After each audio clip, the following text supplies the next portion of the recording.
Muito bem, meus irmãos, mais uma vez, boa noite. Boa noite a todos, boa noite, Neuzélia, e boa noite, Lívia.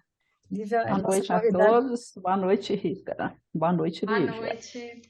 Então, gente, hoje nós temos um dia muito especial, porque nós temos aqui a Lívia, né, que vai nos ajudar, porque quando nós fomos estudar o versículo de hoje, a gente percebeu que íamos precisar de ter uma pessoa que entendesse um pouco de hebraico, porque tem muitas interpretações assim hebraicas.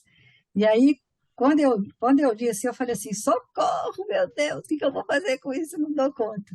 Aí, nós conversando com a Deus, nós lembramos da Lívia, né? A Lívia está estudando, quem sabe ela ajuda a gente. Aí, graças a Deus, ela topou. Então, seja bem-vinda ao nosso estudo. É um sonho Obrigada. antigo nosso ter um convidado, né, Neuzélia? Já convidei um monte de gente, ninguém veio. Agora a Lívia veio, graças a Deus, né? E A jovem, né? primeira convidada que Nossa aceita o primeira convite. convidada especial, e é muito especial. Mas vamos começar, né? Senão a gente não termina. Então, estamos mais aqui mais uma vez. Ah, não, tem que fazer a prece. Eu vou ler a prece do anjo Ismael. Glória a Deus nas alturas e paz aos homens na terra. Jesus, bom e amado Mestre, sustenta os teus irmãos, humildes irmãos pecadores, nas lutas deste mundo. Anjo bendito do Senhor, abre para nós os teus compassivos braços, abriga-nos do mal, levanta aos nossos espíritos a majestade do teu reino e infunde em todos os nossos sentidos a luz do teu imenso amor. Jesus, pelo teu sublime sacrifício, pelos teus martírios na cruz, dá a esses que se acham ligados ao pesado fardo da matéria orientação perfeita do caminho da virtude, o único pelo qual podemos te encontrar. Jesus, paz a eles, misericórdia aos nossos inimigos, recebe em teu seio bendito a prece dos últimos dos teus servos. Bendita estrela, farol das imortais falanges, purifica-nos com teus raios divinos, lava-nos de todas as culpas, atrai-nos para junto do teu seio, santuário bendito de todos os amores. Se o mundo, com seus erros, paixões e ódios, alastra o caminho de espinhos, escurecendo o nosso horizonte com as trevas do pecado, rebrilha mais com a tua misericórdia, para que, seguros e apoiados no teu evangelho, possamos trilhar e vencer as escabrosidades do carreiro e chegar às moradas de teu reino. Amiga estrela, farol dos pecadores e dos justos, abre o teu seio divino e recebe a nossa súplica pela humanidade inteira. Assim seja. Então, nós estamos aqui de novo, né, no estudo minucioso do Evangelho de Mateus. A gente ainda está no capítulo 14, lembrando que sempre é baseado no estudo do Aloísio, né, do Mildinho de Uberaba. E a gente está naquela passagem muito conhecida em torno da multiplicação dos pães e queijo, de pães e peixes. Queijo, sou mineira, hein? Pães e queijo. É pães e peixes, gente. Então, a gente já vinha acompanhando que Jesus, quando ele ficou sabendo da execução do seu primo, João Batista, né, que Herodes mandou decapitar, ele entra num barco em busca de ficar num lugar mais ermo, mais solitário, para que ele pudesse orar, refletir sobre aquilo. Mas a multidão o acompanha em volta do lago, né? A gente lembra que Jesus foi de barco, né? E a multidão em volta do lago foi a pé. E quando essa multidão alcança, ele se compadece, né? Porque eles tinham muitos enfermos. E Jesus transforma, né? Aquela sua misericórdia, né? Aqui ele vai fazer o que ele chama de ato curativo. Cura muitas pessoas e aquilo vai, né? Ele vai conversar também, vai pregar. E isso vai atravessar o dia todo. Quando vai chegar lá no anoitecer, os discípulos vão chegar até Jesus e pedem a ele, né? Olha, dispensa a turba, porque eles estão com fome, e eles precisam ir para casa, né, para a cidade, para comprar comida. E Jesus vai responder, como a gente já viu na semana passada, que isso não era necessário. E o que Jesus disse? Dai-lhes vós de comer. Quer dizer, Jesus deu assim, de forma imperativa, uma ordem. Vocês podem dar de comer para ele, né? E o compromisso, né, que o cristão tem, né, que nós vimos na semana passada, com o sofrimento, com a angústia, com a aflição do semelhante, daquele que tem falta de abrigo, de cobertor. Então, na semana passada a gente viu mais a questão da caridade material mesmo, né? Que mesmo que você não tenha algum recurso financeiro, você também tem o seu tempo, tem uma força de trabalho, né? E a resposta de Jesus para os discípulos está no capítulo de hoje, no versículo de hoje, que é o Mateus 14:17, onde Jesus vai dar início, né, a essa ação em relação à multidão dos discípulos, né?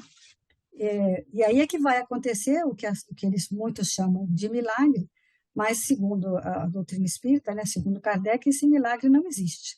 Existe alguma coisa que é feita que a gente não tem conhecimento. Jesus sabia manipular, né, os fluidos de forma a aparecer para nós o milagre. Mas esse é um fenômeno natural, só que a gente não sabe explicar ainda, né? Mas ele vai falar que antes da multiplicação dos pães e dos peixes acontecer de fato, nesse versículo, ele vai dizer que é preciso entender o sentido. Por que aquele pão que Jesus multiplicou, né, que ainda a gente desconhece? Aquele pão, né, o pão em si não importa, ele foi digerido, já não existe mais. Mas o que importa para nós é aquilo que a lembrança, o sentido espiritual que a gente está sempre procurando dentro do Evangelho. Então, o Aloysio comenta até que no início do miudinho, ele usava muito essa técnica de interpretação rabínica, que é da parte mística, né, do judaísmo, que é a Kabbalah ou cabalística. E no início ele achou que era necessário. E ele diz o seguinte: você tem que tomar cuidado, porque às vezes você fica achando que tudo é místico. É igual ao espiritismo também, né, Eusébio? Às vezes você acha que tudo é do espírito, tudo é obsessão. Não, você tem que ter bom senso, raciocínio, né, para saber que às vezes precisa e às vezes não precisa. Então, no versículo passado, não precisa. Ele era muito claro: dá-lhes voz de comer, era a caridade, né, que eles podiam fazer alguma coisa.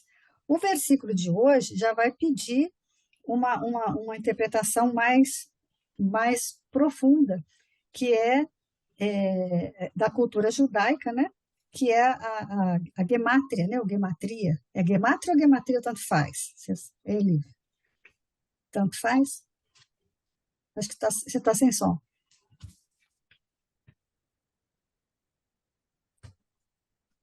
E aí a gente fala que, eu vou ler o versículo de hoje, né? Para aí depois a gente vai passar para a Lívia, porque essa parte da gemátria que é quando a gente começou a ter problemas para falar, porque ele vai fazer uma comparação dos 5 pães e 5 peixes com essas... 5 pães e 2 peixes. Eu falei o que de novo?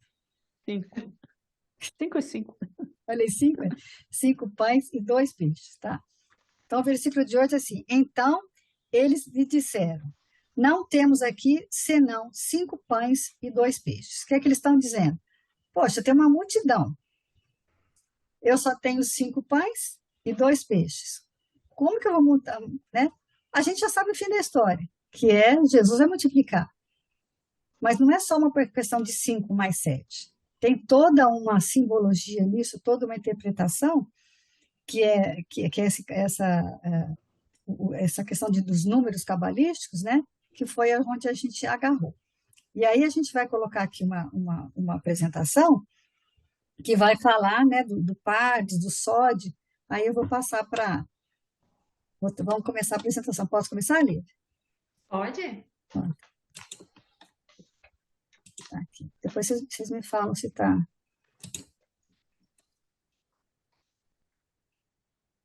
Está presente? Você quer falar um pouquinho esse primeiro slide, Rita? Posso falar. Então, esse processo interpretativo que a gente chama, né, é o PARDS. O PARDS é uma sigla, né? O P de peixar, se eu falar errado, você me corrige, tá aí. É remes ou remes, derache e sod, né? Aí fica essa sigla, PARDS. Então, são níveis de interpretação, que hoje a gente vai usar esse último, que é o sod, que é o mais oculto. Então, o pechá, que significa esparramado, é o estudo literal. É uma coisa mais simples e óbvia, como foi a semana passada, por exemplo. O remês é sugestão ou alusão. Procure encontrar uma ligação entre palavras, expressões iguais, situadas em pontos diferentes do texto e as une de forma reflexiva.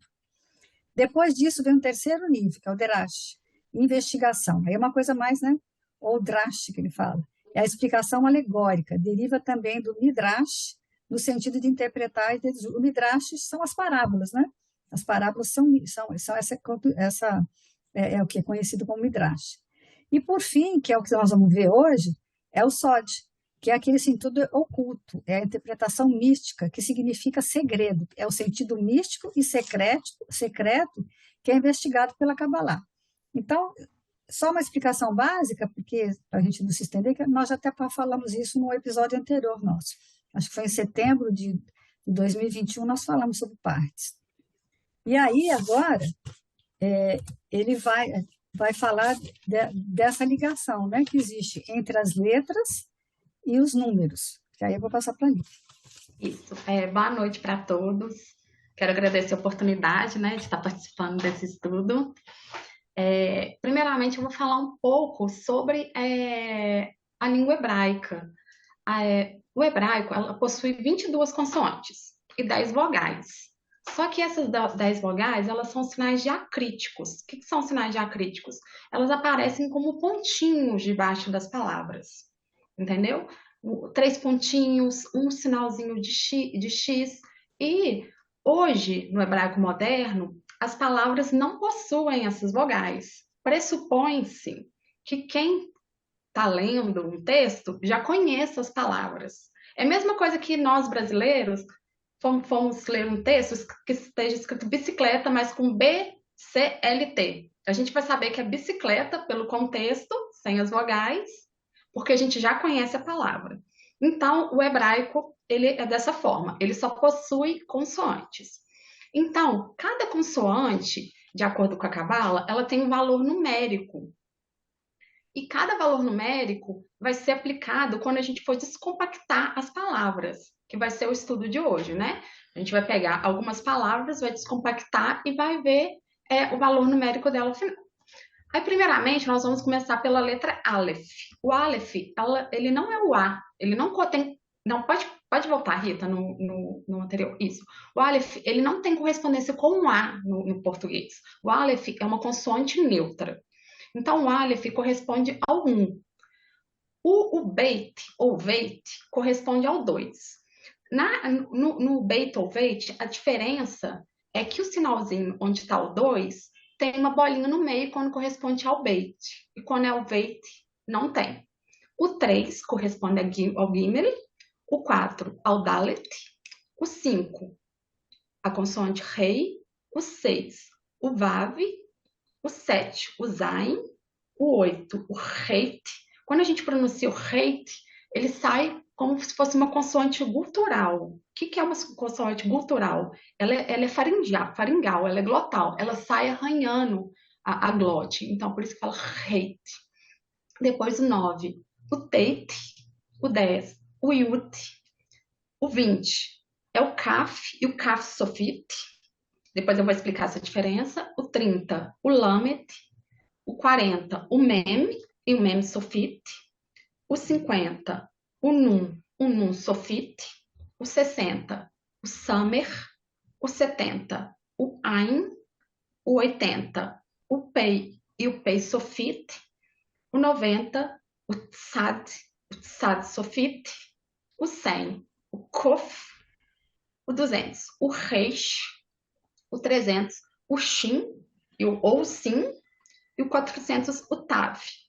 E o interessante do hebraico, que essas palavras que eu acabei de falar, que são sofit, é que elas têm uma escrita diferente quando elas estão no final das palavras, que é a letra Kaf, que representa o 200, o 40, que representa o Mem Sofit, o Mem e o Mem Sofit, o 50, o Nun Sofit, o 80, que é o Fei e o Fei Sofit, e o 90, que é o Sad Sofit. Ou seja, se essas letras estão no final de cada palavra, como vai ser algumas que a gente vai estudar, elas têm uma escrita diferente do que se tivesse no começo das palavras. Então, pode passar, Rita, por favor. E lembrando também uma característica diferente do hebraico, que a nossa escrita ela é da esquerda para a direita. Ou seja, a gente lê um livro da esquerda para a direita. No hebraico, não. É da direita para a esquerda. Ou seja, a gente pega um livro e começa a ler como se fosse da última página para a primeira, né? na nossa cultura. Então, quando a gente chega nesse trecho da passagem, né, bíblica, então, eles lhe dizem, não temos senão 5 pães e 2 peixes. Mateus 14, 17. 5 pães e 2 peixes. Aí nós vamos fazer a equação cabalística, ou seja, a gente vai esmiuçar a palavra pão. A palavra pão no hebraico, ela escreve lechem. E como eu falei, né, ela está escrita agora, né, no nosso slide, você pode ver que ela não tem as vogais embaixo. Então, pressupõe que a pessoa conheça a palavra, né? A gente que é estudante, a gente vai passar aperto com isso, porque a gente nunca sabe se é um E, se é um A, e vai aprendendo. Então, na hora que a gente vai descompactar, né, essa palavra, para a gente poder ver o aspecto dela simbológico, de acordo com a Cabala, a gente sempre pega da direita para a esquerda, ou seja, lechem. O L, que é como se fosse o L, né? O lamet. Ele tem aquela pontuação lá, 30. O rei, ele equivale a 8 pontos. E o mem, que é o mem sofit, né? Como eu falei anterior, que existem 5 consoantes que tem escrita diferente quando estão no final das palavras, equivale a 40. Então, somando, dá 78. Aí, mais pra frente, a gente vai entender o que esse 78 significa. Pode passar, por favor. E também tem a palavra peixe. Em hebraico, a palavra peixe, ela se escreve dag. Nós, brasileiros, nós costumamos sempre colocar uma vogal no final das palavras, né? A gente fala casa, peixe. No hebraico, a gente não fala dag, é dag. O G, ele fica firme no final, entendeu? Você não pode colocar nenhuma consoante para poder suportar uma vogal para suportar a consoante. Então, fala dag. Então, quando a gente vai fazer a análise da palavra, é o Dalet e o Gimel. Só que embaixo do Dalet tem o sinal diacrítico que eu falei para vocês anteriormente, que é o A, que é o sinalzinho de uma cruzinha. Então, a soma deles da direita para a esquerda, o Dalet equivale a 4, né, de acordo com aquela primeira tabela, e o Gimel, 3, somando 7. Aí, voltando à passagem que a Rita explicou muito bem no começo, a respeito dos 5 pães e 2 peixes. Então, o que teria a ver essa matemática toda que a gente está fazendo, envolvendo outro idioma? É mostrar que tudo que está escrito na Bíblia, ela tem um sentido, né? Ela tem um propósito, ela foi estudada, cada palavra que tem ali, ela tem uma função sintática importante, ela foi colocada de acordo com a mensagem que quer passar, e além disso, né, de acordo com a Cabala, tem a questão mística também. Então, quando a gente vai fazer a soma dos 5 pães e 2 peixes, lembra quando a gente falou que a soma do lechem deu 78 e a soma do peixe deu 7?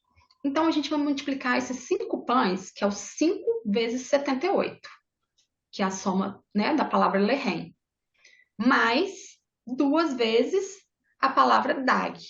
A palavra dag não equivale a 7, então fica 2 vezes 7, 404. E, de acordo com os rabinos, tem que ter o destranchamento por exemplo, no caso de uma centena, tem que fazer a soma das unidades, né? Então, ficaria o 4 mais 0 mais 4, que é igual a 8, ou seja, uma raiz numérica da expressão. Ou 5 vezes 15 mais 14, que é igual a 5 vezes 6 mais 5, é 35. E 3 mais 5 é 8, ou seja, uma raiz numérica da expressão. É bom a gente lembrar esse número 8, que mais para frente nós vamos falar mais um pouco sobre ele. Então, essa expressão 5 pães e 2 peixes, a soma dela dá 8. Então, vamos recordar isso. Você pode passar, Rita, por favor?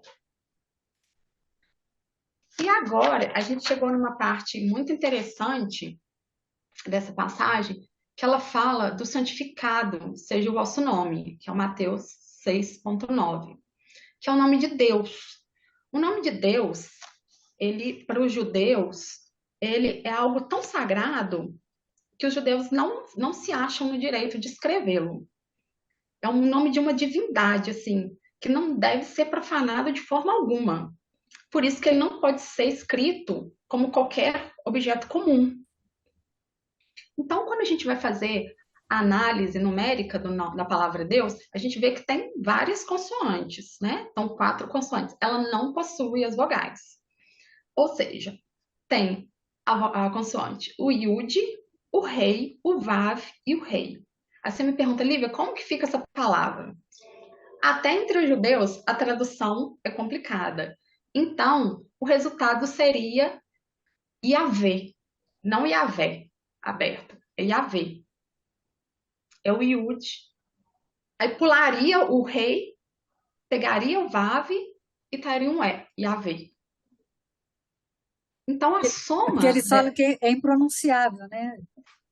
Exato, é impronunciável. E na hora mesmo de traduzir, é difícil. Eu andei pesquisando uns vídeos, conversando com algumas pessoas, e elas me explicaram, Lívia, até na hora de traduzir a palavra é complicado, porque essa palavra depois ela se transforma em Adonai, que é também uma das terminologias referentes à palavra Deus em hebraico. Então, depois disso, ainda tem uma adaptação que é bem complicada.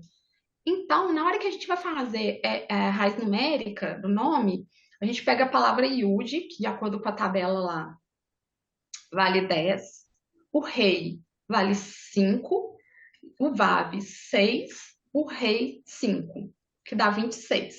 Aí lembrando que a gente tem que separar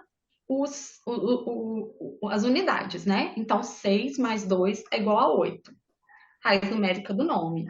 Então, para os judeus, essas combinações, há combinações de letras para se referir à palavra Deus.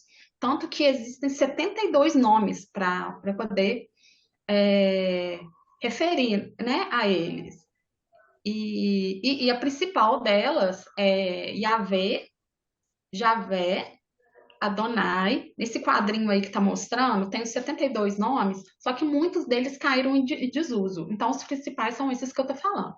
Yahvé, Javé, Adonai, El Shaddai, Eahem, Elohá, El, Jeová, Dus.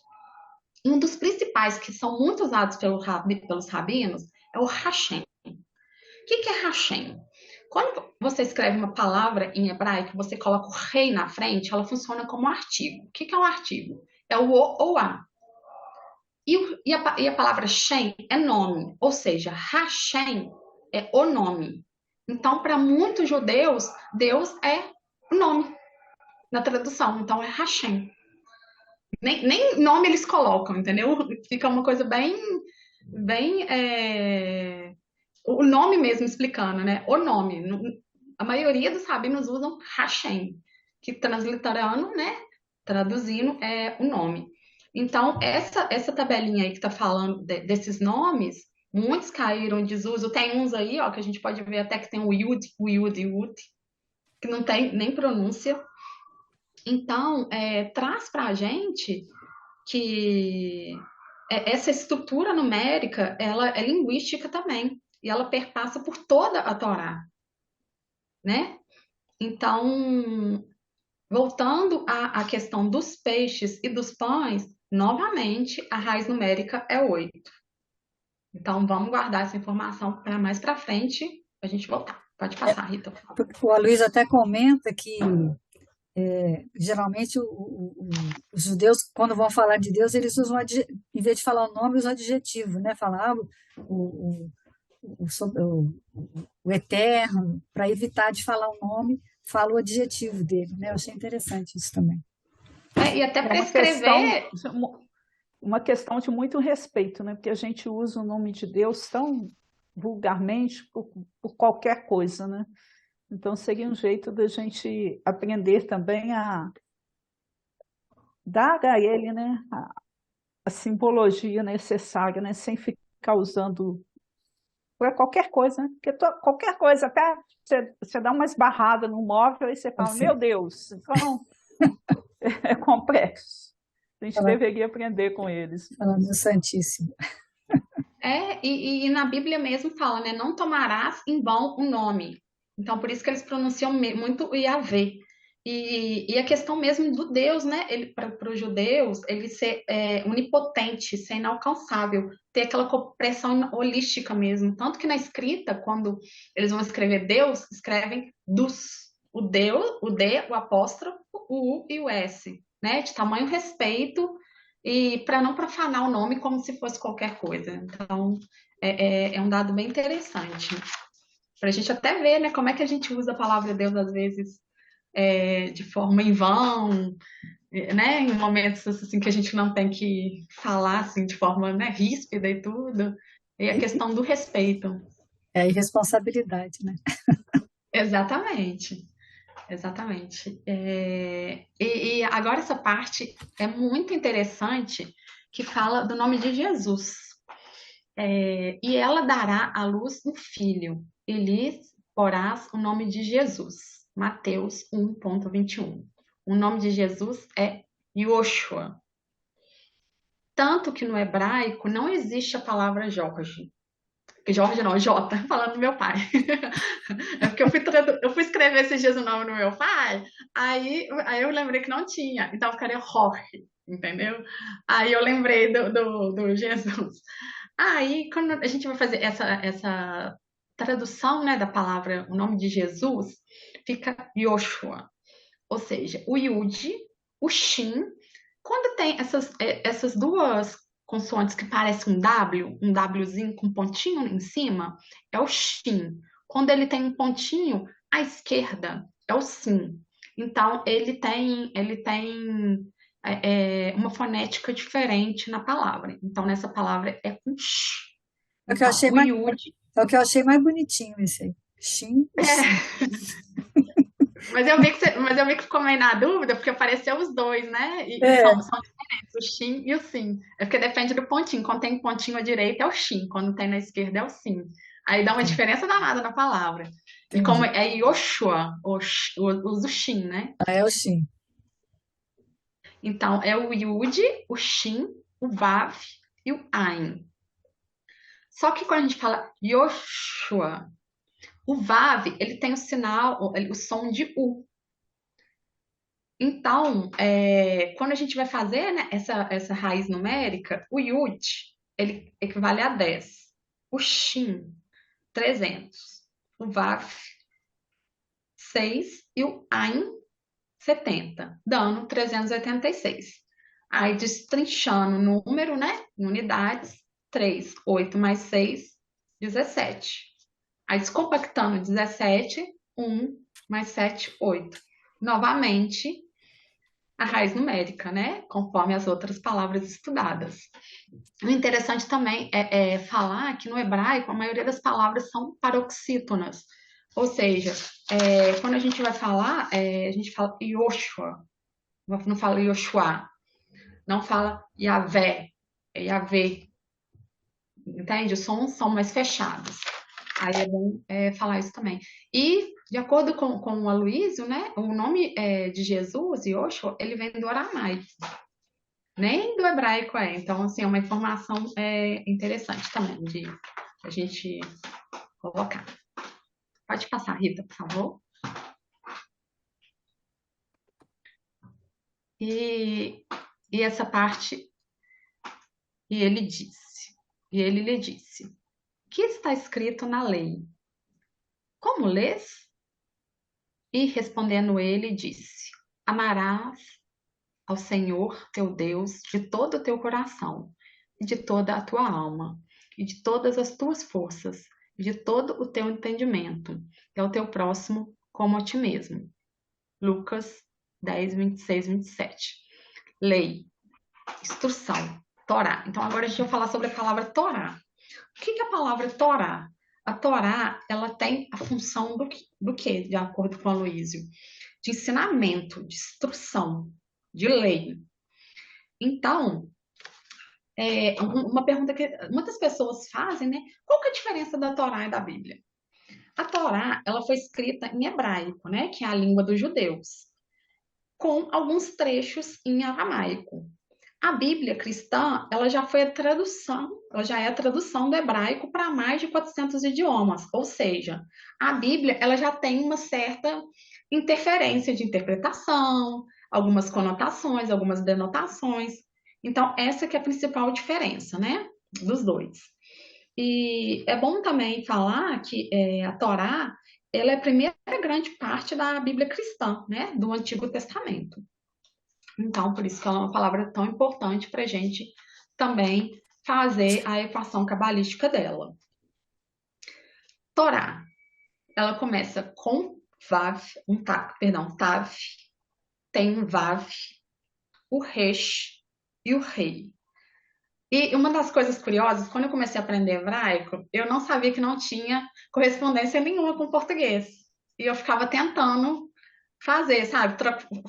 Achar que uma letra corresponde à outra. E nessa palavra a gente vai ver que não é. Ó, Torá, o Vav, aparentemente é um V, mas não é. Nessa função, né, nessa palavra, ela costuma ter um pontinho em cima. Então, ela vira uma vogal, que é o rolam, que é o O.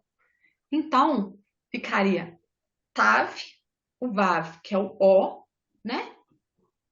Tó, o Resh, que é o R. Aí tem um A embaixo, que é certinho, Torá. Esse rei, foi conforme eu falei anteriormente, às vezes no hebraico, em muitas palavras finais aparece o rei. Só que esse rei, ele não tem som, ele serve para suportar a última vogal que está embaixo. No caso, é a UA que está embaixo do resh. Então, é uma forma de escrita diferente. Ela ali, ela não tem função de R, de rei, de nada. Ela é mesmo para suportar a vogal de baixo. Tanto que algumas palavras começam com o Aleph, que é a primeira letra que eu falei, né, no começo, que ela não corresponde ao A, que é uma consoante muda, para isso também, para poder suportar, dar suporte para a palavra. Então, quando a gente vai fazer a tradução, Tó, o Vav é o O Resh é o R, embaixo tem o A, Torá. E o Rei só tem essa função mesmo de suporte. A questão numérica, né, da palavra Torá, conforme eu expliquei anteriormente, né, o Tav, depois o Vav, que tem o som de O, né, que é o rolam, com pontinho, o Resh, e o Rei, que não tem, né, função nenhuma, só para poder suportar a vogal A, que fica debaixo do Resh. Então, a gente fazendo a raiz numérica, a gente pega o 400 do Tav, o 6 do Vav, o 200 do Resh e o 5 do Rei, que dá 611. Aí, destrinchando o número, né? 6 mais 1, 8. Novamente, a raiz numérica da palavra 8. Igual a palavra pão, peixe, Jesus e Deus, né? E agora Torá também. Aí pode passar, Rita, por favor. E depois a gente vê, né, analisar essas palavras, a gente vai para a parte. A tua Torá é lâmpada para os meus pés e luz para o meu caminhar. Salmo 119, 105. Então, o que é a menorá? A menorá, ela é uma haste, ela é uma lâmpada, ela possui cada haste.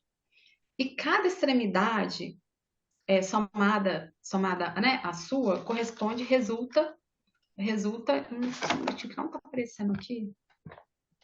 Acho que é isso que você quer ver, né? Isso. Ela resulta na soma 8. Então, o que é a menorá? Qual que é a simbologia dela? Ela representa o cosmo, tanto do mundo visível quanto invisível. E além dessa simbologia, ela também significa a árvore da vida. Ela representa Deus e da vida eterna. E a gente repara que ela tem 7 pontas, que representam os 7 dias da semana para os judeus, porque o universo para eles é formado por 7 céus. E cada vela é acesa para cada noite. E No 8º dia, todas as velas vão estar acesas. O 8 mais uma vez. E a menorá, ela é um símbolo, né, do Estado de Israel, juntamente com a estrela do Davi. E a gente repara que ela possui 7 braços. Uma haste central, que é equivale ao 4 ali, né? E cada braço sai um braço. Por exemplo, ó, o 5, o 3, o 6, o 2, o 7 e o 1. E a gente nota que a soma dessas hastes dá 8. Ou seja, o 7 mais o 1, 8. O 6, o 2, 8. 5, 3, 8. E o 4, né, com ele mesmo, dá 8. Ou seja, mais uma vez, a gente percebe que o 8 ela traz uma simbologia. E o interessante da menorá é que é uma luz que ela não se apaga, né? Ela é acesa durante todos os dias da semana e é como se ela fosse a existência de Deus, né? Representa essa existência de Deus. E trazendo essa reflexão do número 8, a gente percebe que o 7 ele é sempre visto como a referência da perfeição. 7 pecados capitais, 7 maravilhas do mundo, 7 dias da semana. É um número muito recorrente, mas acima dele tem o 8. E o 8 ele refere-se a um infinito.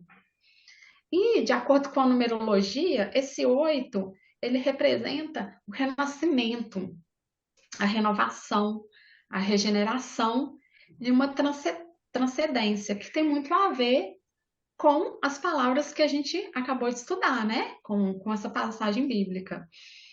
E é isso.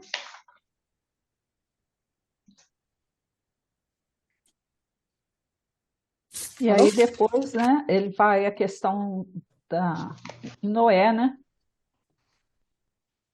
Vai, Rita, você, eu. Assim, aí ele vai dizer, né? Ele vai lembrar que em Gênesis 7,1, depois disse o Senhor a Noé: entra tu e toda a tua casa na arca, porque tenho visto que és justo diante de mim nesta geração. Então, o que ele vai explicar? Que Noé entrou na arca, né? Por causa do dilúvio, né? E com ele seus filhos, sua mulher e as mulheres de seus filhos, por causa das águas do dilúvio. É o Gênesis 7:7. Então, quem que entrou na arca, além dos animais, né, em termos de humanos? O Noé, a sua esposa, seus 3 filhos e as 3 noras, né? As 3 esposas dos seus 3 filhos. Total de quantas pessoas salvas? 8 pessoas foram salvas. Então, mais uma vez, a gente está aí com esse número 8, né? E aí a gente não pode, ele falou assim, você não pode pensar que agora só 8 pessoas foram salvas, né? É aquela questão, né? De muitos são chamados, mas poucos os escolhidos. Então, a humanidade era muito numerosa, mas poucos foram salvos, né? Porque Noé é essa simbologia, né? E aí ele vai falar, e como foi nos dias de Noé, assim será também a vinda do Filho do Homem. Porquanto, assim como nos dias anteriores ao dilúvio, comiam, bebiam, casavam, davam-se em casamento, até o dia em que Noé entrou na arca. E não perceberam até que veio o dilúvio e os levou a todos. Assim também será a vinda do Filho do Homem. Aí o Luiz explica, né? O que é a vinda do Filho do Homem? São os nossos dias, né?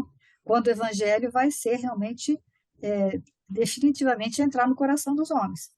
E que Jesus está dizendo que da mesma forma que aconteceu com Noé, com a sua família, vai ser as nossas famílias. Aqueles, né, vão ser poucos salvos. Olha lá, comiam, bebiam, casavam, eles estavam lá, todos distraídos.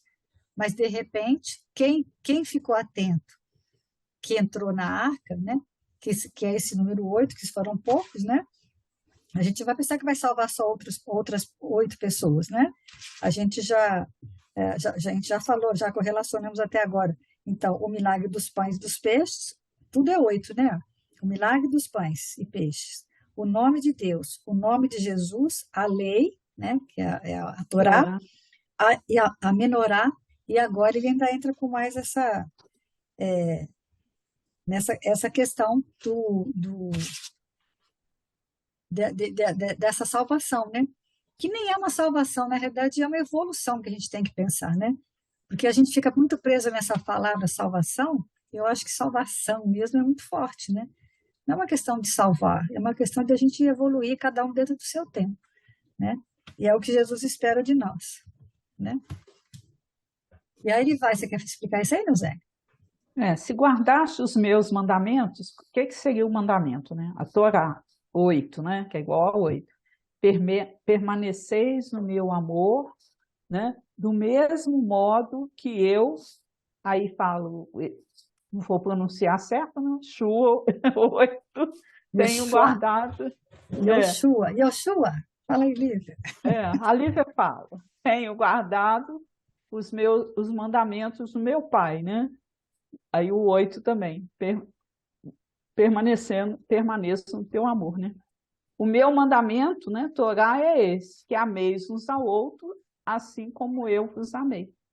Então, a gente não pode desvencilhar, né, Deus de Jesus, Jesus de Deus, porque está tudo interligado ali. Então, a gente tem que entender que esse 8 não é uma coisa aleatória. Quando aparece um número, não é um acaso, né? É para a gente ter, é um simbolismo para a gente ir buscando uma compreensão maior do que seria o simbolismo de toda essa lei.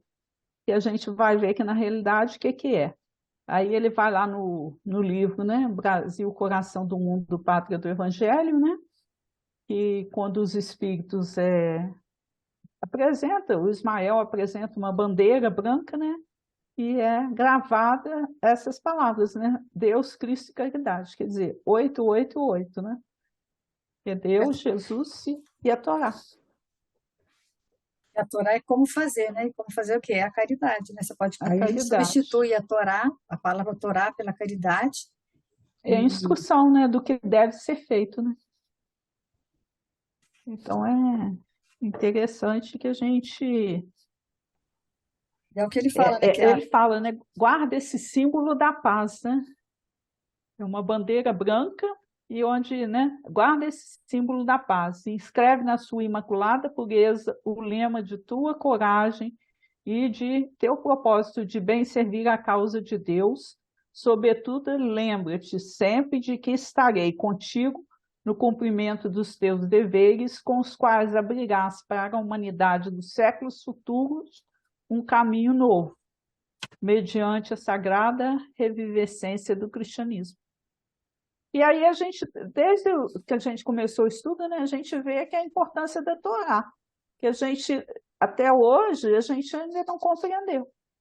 Em termos de revelação, ela estava lá desde o princípio, né, toda envolvida nesse simbolismo todo, porque isso antes era só os rabinos, né, os mestres que sabiam, hoje não. João, então é a expressão, né? O meu mandamento, que Torá, é este, que vos ameis uns ao outro, assim como eu vos amei. Então, esse versículo, na realidade, o que ele está mostrando para a gente? A importância da caridade. E não é só a caridade, porque, como você falou no início lá da live, né?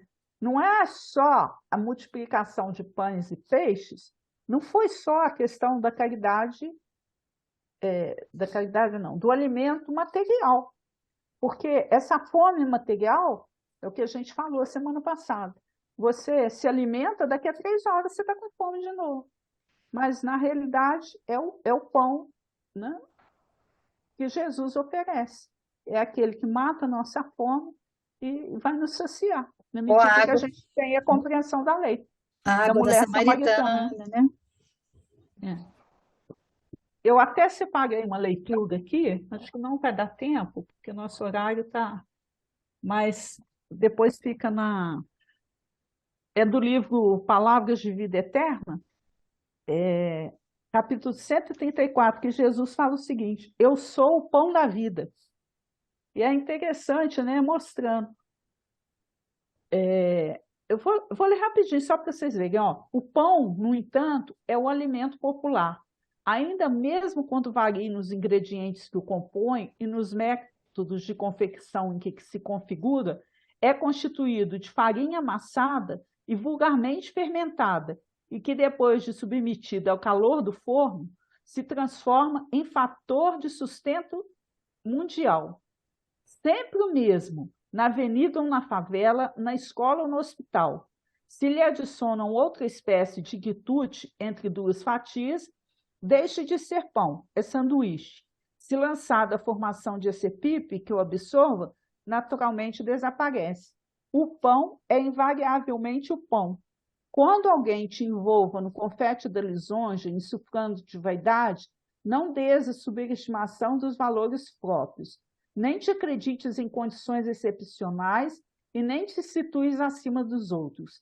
Abraça nos deveres diários o caminho da ascensão, recordando que Jesus, o enviado divino e governador espiritual da terra,